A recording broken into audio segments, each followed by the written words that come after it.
Olá, o Conexão Poder em entrevista via web, o ex-deputado federal Nilson Leitão, que atua aí, que é consultor especial da Confederação da Agricultura e Pecuária do Brasil, é um interlocutor do agronegócio com o Congresso, né, Leitão? E também é pré-candidato ao Senado, tudo bem? Tudo bem, Márcia? É um prazer falar com você, com todos os seus seguidores, né? E também telespectadores. E é Sim. claro que estamos no momento aí de um limbo político, né?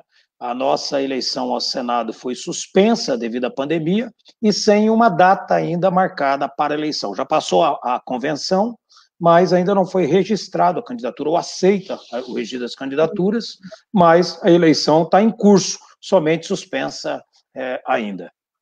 Então, e o que motivou aí a nossa entrevista hoje, né, o factual dessa pauta, é justamente nossa pauta, nós temos aqui uma decisão que está impactando diretamente o setor madeireiro do Estado, né, e aí também um ativismo judicial, digamos assim.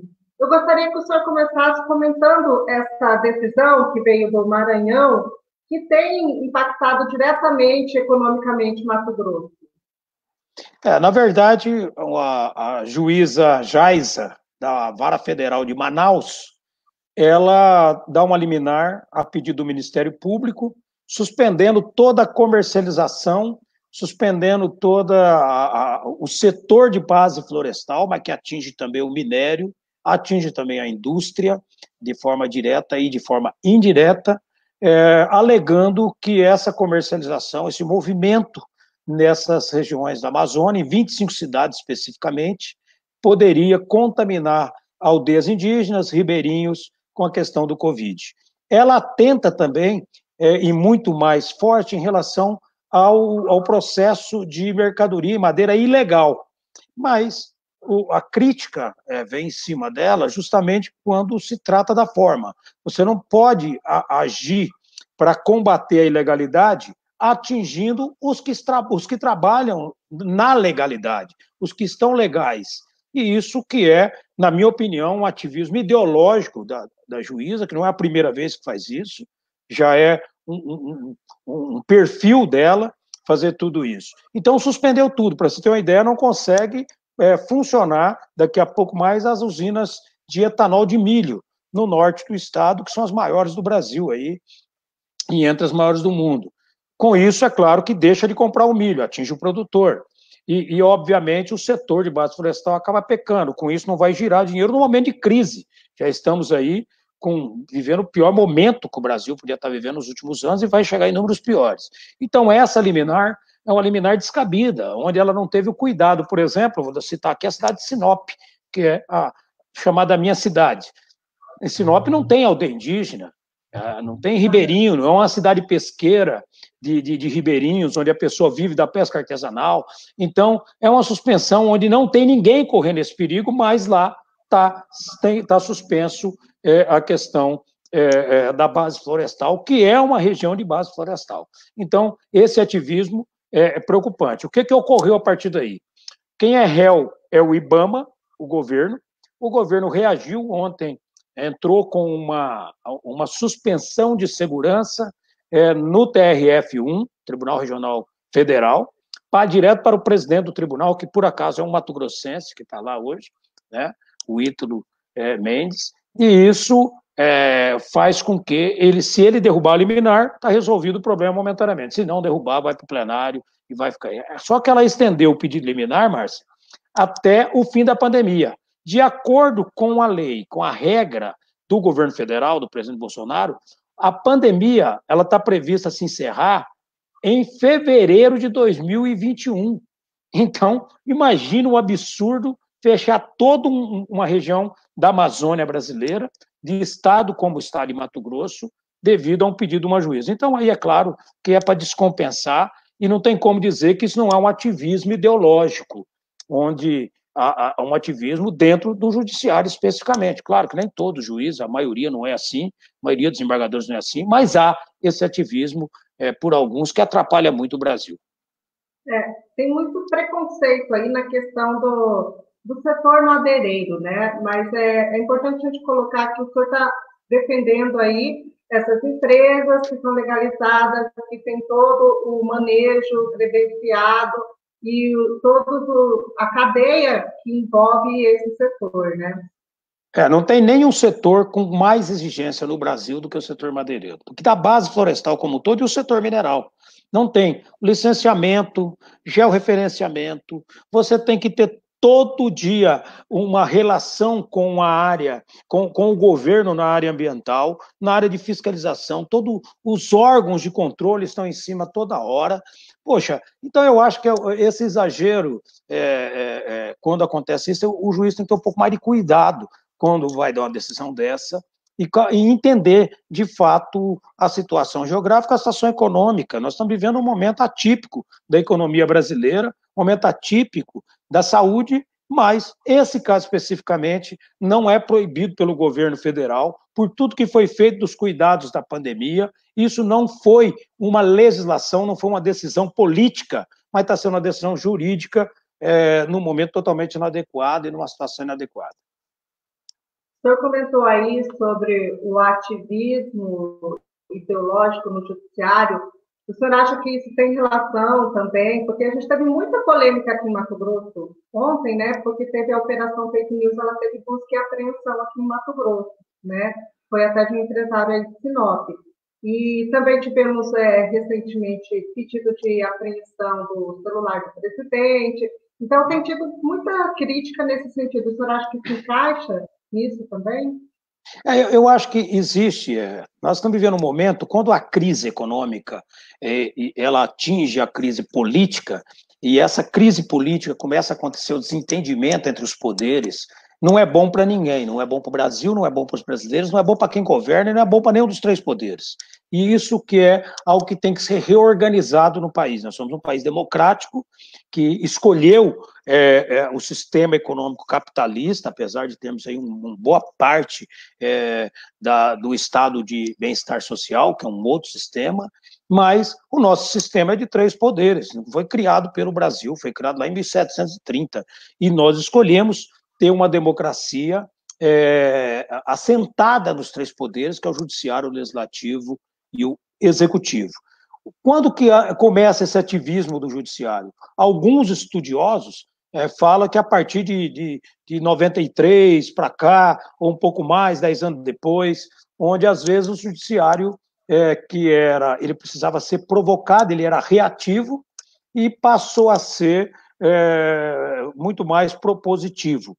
Mas quando que entra isso? A falha é só dele? Não, eu acho que a falha também é do legislativo. A falha também pode ser do executivo. Quando o legislativo não legisla e acaba abrindo essa brecha, o judiciário acaba vindo invadir essa situação de legislar, como aconteceu agora, por exemplo, na decisão do ministro Fachin, onde ele contrapõe uma jurisprudência do STF na questão das condicionantes da Raposa Serra do Sol, que é sobre demarcação de área indígena. Já está decidido, já tem as condicionantes, já tem regra dizendo que a área que está demarcada não pode ser demarcada de novo, está tudo funcionando. Ele dá uma liminar no meio do caminho, agora, 10 dias atrás, e precisa ser julgado tudo de novo, um assunto que está tentando ser pacificado, tentando se organizar, já está se discutindo agricultura em área indígena, está discutindo como o índio vai viver melhor como ser humano e não apenas como na terra e assim por diante. Ele entra e retroage um assunto de um tema que ele já advogou sobre isso, que ele era um defensor disso antes de ser um ministro do STF, e afronta o próprio tribunal dele, querendo criar novas regras. Então, onde que precisa entrar? O Congresso precisa entrar e ter uma lei clara sobre isso. O problema é que o Brasil não consegue, durante esses 20 anos, criou várias leis, inclusive na própria Constituição, e leis que dá base para interpretação. Então, quando ele dá margem para interpretação, aí você acaba não tendo a segurança jurídica que precisa ter. Então, o Brasil precisa ter lei auto-aplicada, aquela que lê e aplica, não aquela que lê e interpreta. Porque quando você lê e interpreta, um juiz que tem aí uma educação ideológica para o lado A, vai dar um julgamento do jeito dele. O juiz lá do outro lado do país, que tem uma educação ideológica para o lado B, vai dar do jeito dele o mesmo tema. Então, aí cria uma insegurança jurídica no país, que é o ponto principal que o Brasil tem que discutir. A questão da fake news é um tema também do legislativo. Por quê? Porque os Estados Unidos ele conseguiu construir uma legislação onde a fake news hoje é penalizada. Esse é um ponto. Eu não vou discutir a operação primeiro, vou discutir o fake news. Fake news existe. Não tem um cidadão brasileiro que não recebe, por mais simples que seja, que não recebe no seu WhatsApp notícias mentirosas, notícias falsas, né? Porque a notícia, o que é o fake news? É aquilo que a gente exigia antes, é a denúncia sem assinatura, a denúncia anônima. A pessoa, às vezes, repassa uma informação, às vezes ela não é verdadeira, muitas das vezes não é verdadeira, mas ela não tem assinatura. Quem que iniciou aquela notícia? Então é preciso ter o cuidado na hora de repassar. Existe a fake news, mas o Congresso Nacional não conseguiu construir, e foi uma falha, eu estive lá e nós falhamos, nós fomos derrotados, que precisa criar uma legislação mais dura em relação ao fake news. Fez isso para algumas plataformas existentes de rede social, mas não fez isso para o fake, por exemplo, no WhatsApp, ou para outro tipo de ferramenta. Então, existe o fake news, existe muita gente sendo desmoralizada com isso, existe um linchamento moral, às vezes nas redes, com A, com B, com C ou com D, e depois até reparar isso é muito caro, e quando ataca o STF reage. O que a população, alguns se revoltam? Tem dois, três tipos de reações diferentes. Uma delas, é claro que é aquele que defende o governo, que defende alguns deputados, que defende aquilo que não quer que o que ele está postando, que é o direito dele se verbalizar o que ele pensa, de dar a sua opinião, ele ser punido devido a isso. Esse é um ponto.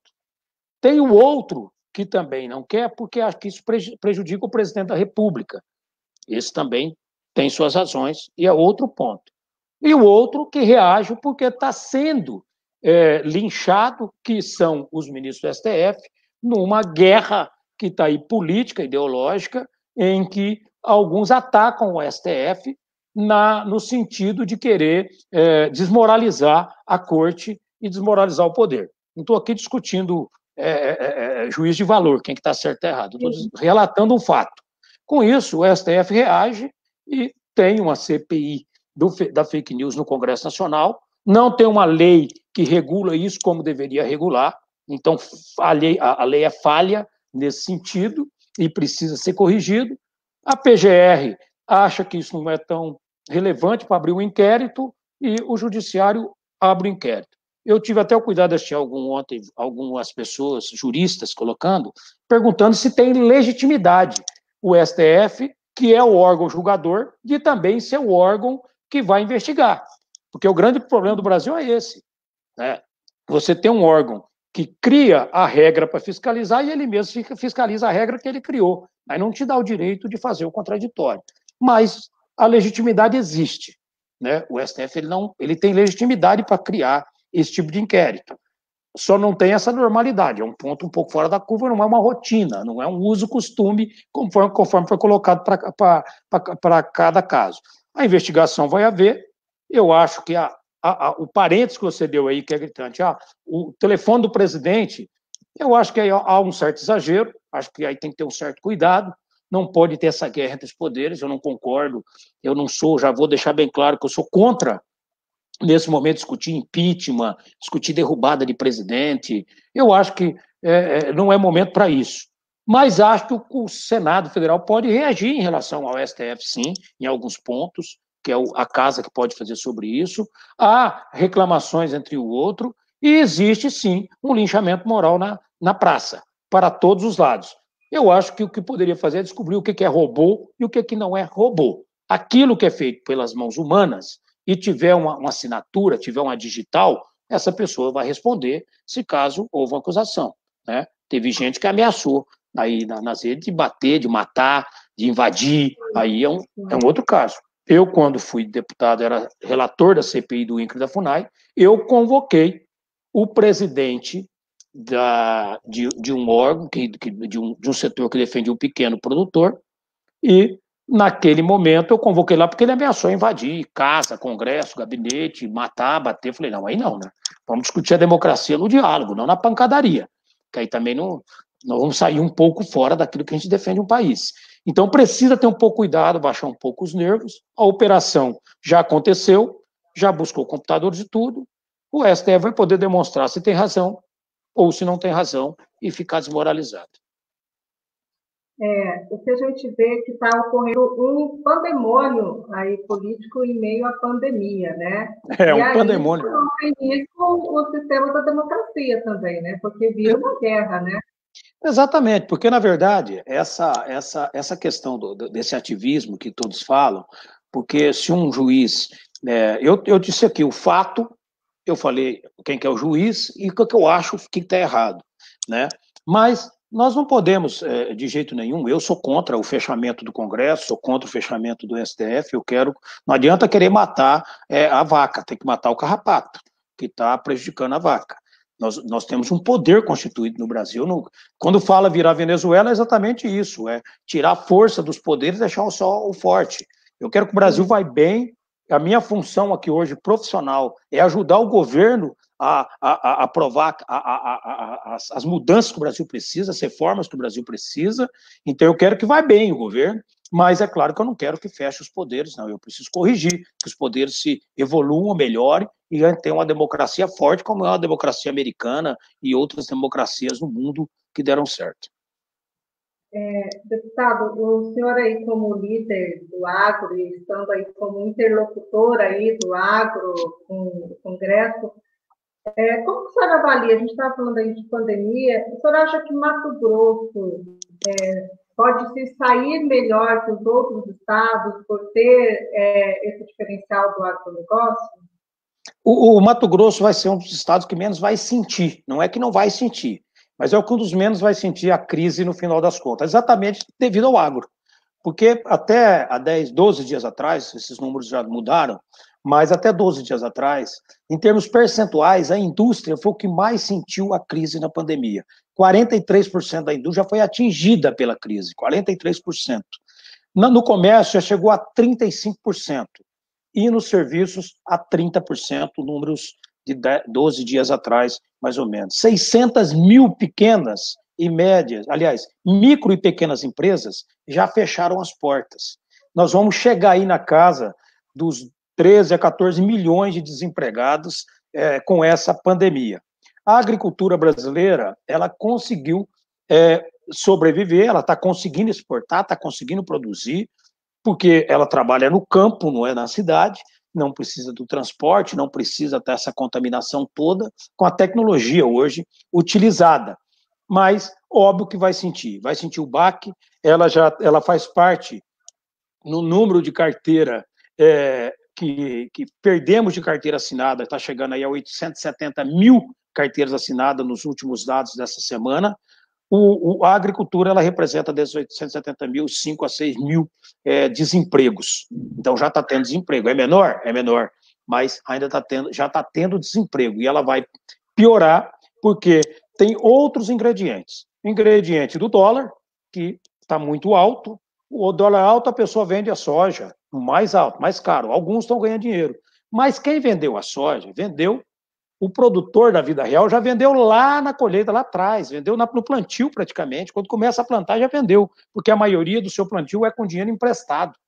E é um dado importante para você, Marco, porque o Brasil, no que é de dinheiro público, dinheiro emprestado pelo governo brasileiro, ele chega no máximo aí a 30%,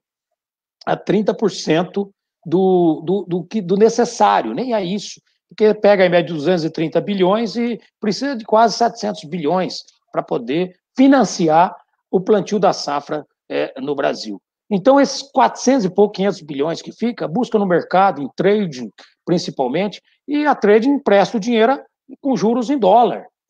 Então, você já recebeu lá atrás, menos ficou devendo algumas coisas, você deve o banco, que vai vencer um ano depois. Então, você vai pegar o dinheiro para pagar, mas, obviamente, você vai pegar com uma taxa muito maior, com juros muito maior, com o seu dinheiro desvalorizado, com o produto que você vai fazer agora, o novo plantio, bem mais caro, que o produto é vendido em dólar. Então, o dólar alto demais não é bom para ninguém. Baixo demais não é bom para ninguém. Alto demais não é bom para ninguém. Por isso que é bom sempre o equilíbrio. O governo tomou algumas precauções, não só para o setor do agro, de prorrogar financiamentos em todas as áreas, inclusive para o financiamento da casa própria, financiamento do veículo, moto, caminhão, Finame e tudo mais, e também prorrogou do agro. O problema é que o gerente quando chega uma briga, e essa reunião que eu fiz semana passada com o presidente do Banco Central, junto com a ministra da Agricultura e o Ministério da Economia, com praticamente 70 entidades do setor produtivo brasileiro. E o debate foi justamente esse, que chega na frente do gerente do banco, ele fala, não, eu vou prorrogar, mas eu preciso que você compre uma pólice de seguro, eu preciso que você vai pagar uma taxa aqui de prorrogação de 0,7, 0,8 ou 1% do valor que você quer prorrogar. Peraí, eu já não tenho dinheiro, já não tenho como pagar, você ainda vai fazer uma reciprocidade do que eu não posso pagar? Então, esse debate que está sendo feito. Quer dizer, na pandemia está todo mundo participando dela, menos o banco. O banco não está entrando nela. Alguns bancários e banqueiros amigos, ou mais bancários amigos, falaram, não é bem assim. Eu falei, é assim.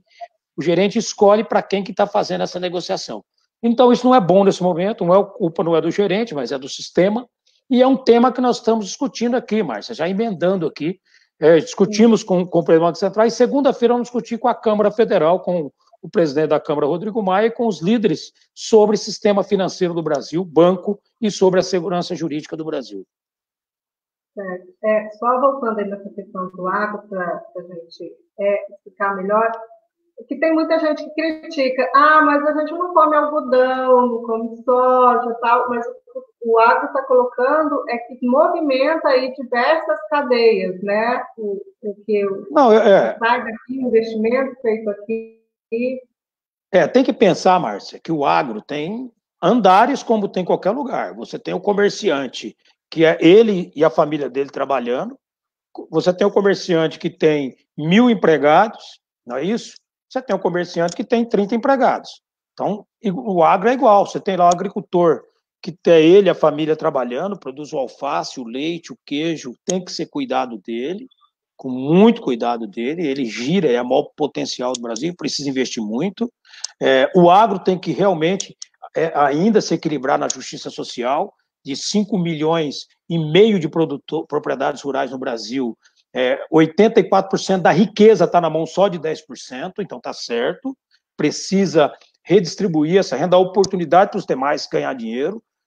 Uma grande parte do agro brasileiro, da agricultura brasileira, está na pobreza, na miséria, é fato também, é um trabalho que está sendo feito, inclusive nesse momento com um programa de assistência técnica e melhoria no Nordeste, nos outros estados, tudo isso é verdadeiro, é verdadeiro.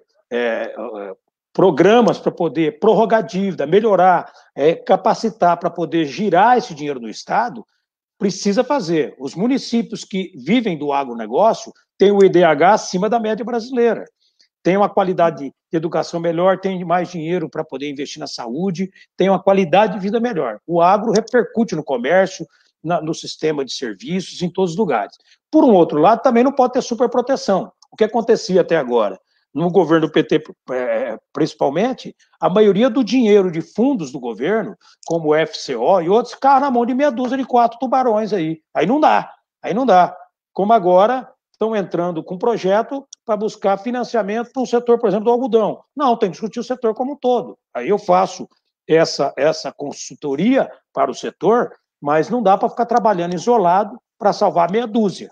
Não dá, entendeu? Então, é preciso ter cuidado e compreender que o setor do agro também tem os seus vilões, não deixa de ter, mas a grande maioria na vida real, o produtor verdadeiro é aquele que levanta cedo, vai desesperado ainda pedir prazo e crédito no posto de gasolina para abastecer suas máquinas, para poder trabalhar sua sol, que para pagar sua conta ele tem dificuldade, que é a grande maioria.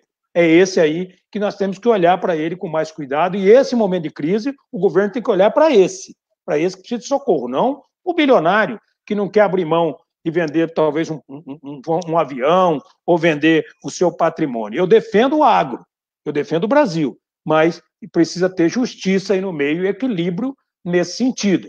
Tem que defender agora os que mais precisam, os que estão de fato se afogando devido à crise que não foi buscada por ele. Mas o agro continua exportando muito, equilibrando. Abrimos agora o mercado de leite para a Tailândia. A ministra Tereza Cristina tem feito um trabalho fantástico. As entidades em Mato Grosso têm que ser valorizadas. Eu sempre falo para todos os governadores que passam, chame as entidades para conversar, elas têm muito que colaborar. A FAMATO, as associações, os sindicatos podem ajudar muito a trazer ideias, debates e participar, inclusive o próprio Senar, como é o Senai, como é o Senac, está mais dentro do governo, para ajudar a evoluir. O comércio pode fazer isso, a indústria pode fazer isso. É um setor do Sistema S que pode ajudar muito, como já ajuda, capacitando, qualificando e ajudando a alentar essa crise que nós estamos vivendo. A gente tem visto várias iniciativas aí dessa parceria. E mudando um pouco de assunto agora, Leitão, a gente estava conversando aqui antes da gente começar essa entrevista, que tem uma PEC que o senhor apresentou e que parece estar empacada lá no Congresso, que era justamente para reduzir o número de senadores, deputados. Eu acho que isso, além de economia, facilitaria um entendimento aí no Congresso? Ô, Márcio, isso nasceu da seguinte forma. Como que funciona uma PEC? A PEC é uma proposta de emenda à Constituição, é para você mudar a Constituição. A Constituição fala a quantidade, como que se forma a Câmara Federal, o Senado Federal e as Assembleias Legislativas. Isso não atinge a Câmara de Vereadores porque é uma outra lei, mas precisa mexer também. As câmaras de vereadores podem rever o seu orçamento, reduzir no momento em que precisa salvar um Brasil. Então, lá em 2018, quando eu entrei com esse projeto de lei, eu tive que convencer todos os líderes, que geralmente entrega na mão da assessoria, todos os assessores vão pegar a assinatura, que para protocolar uma PEC, você precisa de 171 assinaturas, certo? Então, com isso, você tem uma dificuldade para convencer 171 deputados e dizer, olha, eu quero reduzir a quantidade de deputados. Os caras falaram, pô, vamos jogar contra nós? Tá louco? E aí eu fui convencendo, ó, precisamos fazer isso. Primeiro, cortar na nossa carne, não só reduzir a quantidade de deputados e senadores, mas a quantidade de verba, aquilo que se gasta. Eu vou te dar um número para você se assustar. A Câmara Federal custa 6 bilhões por ano. 6 bilhões. Se você fechar a Câmara Federal, mandar todos os deputados para casa, todos os assessores dos deputados, apagar a luz e desligar os telefones, não tem mais gasto nos 513 gabinetes, a Câmara vai continuar custando 5 bilhões de reais. Significa que todos os parlamentares custa 1 bi por ano. O restante é a estrutura criada na Câmara desde quando foi inventado. Funcionalismo, equipe, estrutura, tudo, previdência, aposentados e tudo mais. É uma máquina cara. O Senado também tem o seu custo altíssimo, e aí, se a gente partir para os outros poderes, para o judiciário, partir para o próprio governo federal. Em 2017 para 2018, o governo federal gastou 2 bilhões de aluguel. Então, é isso que eu proponho na PEC. A PEC não é simplesmente reduzir de 513 deputados para 395, de 81 senadores para 54, de 1.200 deputados estaduais para 800, diminuir 400 deputados estaduais no Brasil. Não é só para isso. Ela vai economizar quase 5 bilhões de reais. A economia só de reduzir. Mas porque tem razão para reduzir. Os Estados Unidos, ele tem 100 milhões de habitantes a mais do que o Brasil. E tem 465 deputados. Nós temos 513. Podemos baixar para 395, partindo da quantidade de população. Mas se partir para o orçamento dos Estados Unidos é 10 vezes maior que o do Brasil, pô. Então, você tem que reduzir também esses custos. E é até questão higiênica, não cabe 513 deputados dentro do plenário da Câmara Federal. Então, a minha proposta é reduzir essa quantidade de 118 deputados, cair para 395, reduzir as assembleias, reduzir o Senado Federal para ter 2 senadores, como era no início. Aí inventaram o senador biônico, numa briga na época, para poder aprovar uma matéria, e ficou os 3 senadores. Reduz para 2, cada estado tem 2 senadores, e o Brasil vai ter um tamanho menor. Só que aí precisa reduzir também o tamanho da máquina dos estados. Exemplo, vou dar exemplo para você. Para que nós temos, eu estava discutindo isso com o ministro do Meio Ambiente, Ricardo Salles, que vamos ter uma reunião com ele, com o setor também, nos próximos dias.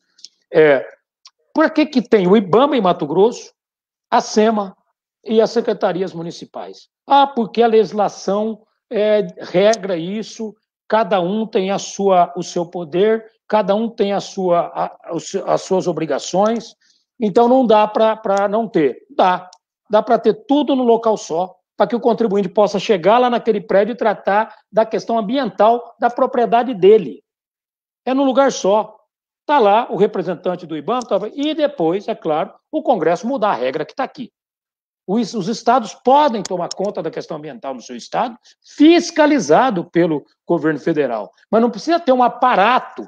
Tanto que quem está fazendo a operação ambiental no Brasil, na Amazônia agora, nesse instante, a partir da semana passada, é o Exército, não é o IBAMA. O Exército. Então você tem jeito para economizar, reduzir essa. Eu dei um exemplo de uma estrutura, mas você pode transformar isso na área arrecadatória, receita federal, receita estadual, receita municipal. Hoje a tecnologia nos permite diminuir tudo isso, dar facilidade para o contribuinte ir num lugar só para tratar a vida dele, que é um lugar só, a propriedade dele é um lugar só, o comércio dele é um lugar só. Ele tem que ir em 3 instâncias discutir a vida dele. Aí entra muito a reforma. cacique, né? Reforma tributária, não, e é uma covardia, né? Covardia. Um prestador de serviço, ele emite uma nota de 10 mil reais, 1.700 já fica com o governo federal. Ficarem com o governo estadual e municipal. 2 mil reais é sócio dele, é uma sociedade. Tem que ter a reforma tributária, fazer tudo isso, mas tratando de redução da máquina pública, reforma ministerial, reforma de secretário, tudo isso não adianta nada. É muito pouco. O que você tem que reduzir é, de fato, o comportamento e o tamanho da máquina pública. Quando se fala menos Estado e mais iniciativa privada, eu defendo isso totalmente e apresentei a lei, não só defendo. A lei está lá desde 2018, ninguém está mexendo nela. Chegaram a mexer 2 deputados de São Paulo, mas fica aí uma mensagem para a bancada de Mato Grosso pegar a redução da máquina pública e fazer andar, e é na prática que vai ser a veia. O senhor acha que pode ter essa abertura aí nesse momento de pandemia, pode ter uma abertura maior para essa aprovação, dessa redução? Aí? É o momento mais propício, né? Onde nós precisamos. Não adianta dizer que deputado vai abrir mão de salário, até teria, mas não é isso que resolve, é muito pouco, isso é um copo d'água no mar. Agora você tem que resolver o problema estrutural do país. Você tem que resolver esse problema estrutural. E esse problema estrutural está em vários pontos. Por exemplo, dentro da minha lei eu sugiro proibir lançamento de obra no Brasil. É uma besteira? Não é uma besteira. Por que um governador do Mato Grosso, da Paraíba, de São Paulo, vai sair da capital para lançar uma ponte lá na Araguaia? Vai custar o avião, vai custar o palanque, vai custar... Tira tudo isso. Para quê? Quer ir lá inaugurar? Quer fazer o partido banca para ele, então. Ele tem um partido. Mas a estrutura de governo, do dinheiro do contribuinte, não. Agora, a inauguração de uma obra está pronta, tudo bem. Aí é outra coisa que pode ser, mas lançamento de obra, visita em obra não pode ter custo do caixa público. Não pode ter. Isso também consta dentro da minha proposta da redução da máquina pública. Entendi. E o senhor está falando aí de partido, ficou suspensa aí a candidatura, né, ao Senado, e o senhor acredita que está tendo agora uma discussão, está tendo pedido dos movimentos municipalistas aí, para que essa eleição deste ano seja suspensa e seja prorrogada e tenha unificação com a eleição aí de 2022. O senhor acha que isso vai acontecer, que o ambiente é para isso ou não? Ô, Márcia, são duas coisas. Tem uma corrente da área jurídica que acha que pode fazer unificação das eleições para frente. Há uma outra corrente que interpreta a Constituição ao contrário disso, que não pode, se o poder emana do povo. Então, o que acontece? O povo se reúne, é assim que é a nossa lei. O povo se reúne e fala, eu não posso colocar todo o Brasil, 200 milhões de brasileiros dentro da Câmara Federal. Então ele escolhe um da sua região, ou 2 ou 3, para ir lá representá-lo. Escolhe um prefeito, escolhe um governador, escolhe um presidente. Então, o contrato dado a esse representante é para 4 anos, no caso de prefeito, e de vereadores, e de deputados, só não é para senador, para governador, 4 anos. Ele não pode extrapolar esses 4 anos de acordo com essa visão jurídica do tema. Então, ele tem que cumprir seus 4 anos. Para ele ficar mais 4, o povo tem que voltar na urna e aprovar ele para ficar mais 4. Né? E depois a lei diz que ele não pode ficar mais ainda, é só uma vez que ele pode ser reeleito. Então, as eleições não podem passar do dia 31 de dezembro. Por isso que o Tribunal já reuniu, a Câmara e o Senado reuniram, e estão estudando que se pode ser dia 15 de novembro, dia 6 de dezembro, para acontecer a eleição. Então, a eleição vai acontecer. Esse ano é uma necessidade, a mudança dos comandos das prefeituras ou manter aqueles que têm direito à reeleição. Mas a mesma coisa que são para vereadores, vai ter eleição. No caso da candidatura ao Senado, com eleição suplementar, devido à cassação da senadora Selma, ela vai acontecer também. E fora aquilo que eu não gostaria, que eu queria que tivesse já acontecido em abril, ela vai acontecer muito provavelmente junto com a eleição de prefeito. São eleições separadas, mas no mesmo dia. O eleitor vai lá, vai votar para prefeito, vai votar para vereador e vai votar para um senador de Mato Grosso que está com essa vaga em aberto. Pois é, mas se a previsão federal aí é que essa pandemia perdure até fevereiro, como é que faz campanha, como é que faz eleição com pandemia, sem aglomeração? Seria uma grande oportunidade, né, Márcia, para poder, de fato, modernizar as eleições no Brasil. Modernizar. Onde o candidato pode ter essa opção. E o povo também pode ter essa opção. É muito legal visitar a casa das pessoas. Quem conhece a minha história política, na minha primeira eleição para prefeito, eu ganhei e perdi em todas as urnas do centro da cidade, só ganhei nos bairros. Então, no centro eu perdi tudo. Eu era um candidato muito relacionado com as pessoas mais da periferia. E essa foi minha história. Eu adoro ir lá na casa dos meus amigos, tomar o café, pedir o voto, fazer a reunião no fundo do quintal dele, ou no meio da rua, na praça, é uma delícia fazer isso. Mas nós temos hoje a tecnologia. É possível você passar suas ideias para o eleitor através das redes sociais, através das plataformas que existem, tecnologia para isso. Então, isso não atrapalha uma eleição. Eu estou assistindo em várias cidades do Brasil, as pessoas fazendo teste para o coronavírus em drive-thru. Eles colocam a mão para fora do carro, vai lá, põe a agulha no dedo dele, ele vai embora. Fica lá 3 minutos, não precisa descer do carro. Né? Feiras livres vai ser drive-thru. Você não vai ter mais descer em feiras livres, vão ter outro cuidado. As eleições podem ser feitas numa tecnologia diferenciada, em plataformas, e o movimento nas escolas em eleição já não é como era antigamente, já não é aquele movimento enorme, você vai lá, já não está aquela aglomeração enorme. Então, o dia da eleição não tem problema, o que vai precisar era justamente usar essa eleição para fazer esse teste já imediatamente, de que as eleições podem ser feitas, as propostas, o programa eleitoral, tudo isso ser feito de forma virtual, onde o candidato fala com a população com toda a tranquilidade. E quem quiser fazer de forma física, pessoal, com regra. Olha, você não pode ter mais que 10 pessoas num ambiente que tem que ter de 50 metros quadrados, 100 metros quadrados. Então, é só criar regra. O que não pode é deixar de ter, porque vai mudar o comportamento em termos de higiene no Brasil. O brasileiro vai ter que aprender a ser menos beijoqueiro e abraçar menos com essa pandemia, porque vai ser um dos aprendizados que nós vamos ter a partir daqui. Isso não é bom, o brasileiro tem esse comportamento mais emocional, mas vai precisar ter eleição e vai ser esse ano. Mas o senhor está falando de plataformas, o senhor acha que dá para fazer uma eleição votando aí por aplicativo, por exemplo? Você imagina a economia disso, Márcia? Você pegar um avião monomotor para sair de Sinop para Vila Rica, no Araguaia, você vai ficar quase 3h30 dentro do avião, para ficar dentro do mesmo estado. 3h30 você vai para outro país, num avião comercial. Então, é claro que todo mundo quer visita e é importante a visita. Mas você imagina se o Tribunal Eleitoral liberar, de fato, o uso das plataformas, como já está sendo usado. Você vai gravar, você vai fazer debate, você vai fazer reuniões. Eu consigo fazer reunião, fiz reunião semana passada com quase 15 prefeitos numa plataforma. Eu vou fazer reunião segunda-feira com o presidente da Câmara, com 90 entidades do agronegócio. Fizemos com o presidente do Banco Central, com 70 entidades do agronegócio. Quer dizer, é possível fazer tudo isso. Reuniões com ministérios, é sempre. Você imagina o prefeito do interior de Mato Grosso, lá, uma cidade distante, lá de Rondolândia, que é distante, ele não precisa mais despachar com o governador, pessoalmente, não precisa gastar diária, nada ele vai fazer por uma plataforma. Ele vai resolver, como nós estamos fazendo aqui essa entrevista. Hoje eu estou em Brasília, organizando reunião para hoje, para amanhã, para segunda-feira, e você está em Cuiabá. Então, esse não é o problema que vai impedir uma eleição.